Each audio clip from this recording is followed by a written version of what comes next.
ఇలా అన్నీ విత్తనాలన్నీ పొట్టు తీసి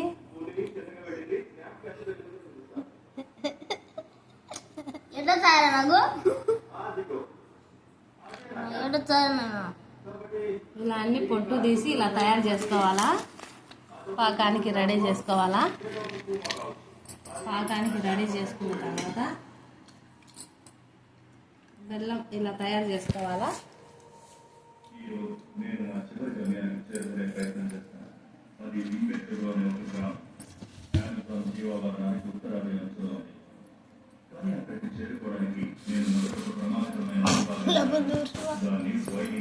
బెల్లం ఇలా తయారు చేసుకున్న తర్వాత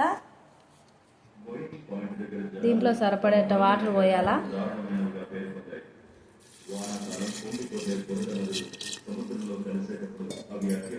బెల్లం మునిగేమైనా వాటర్ వేసుకున్న తర్వాత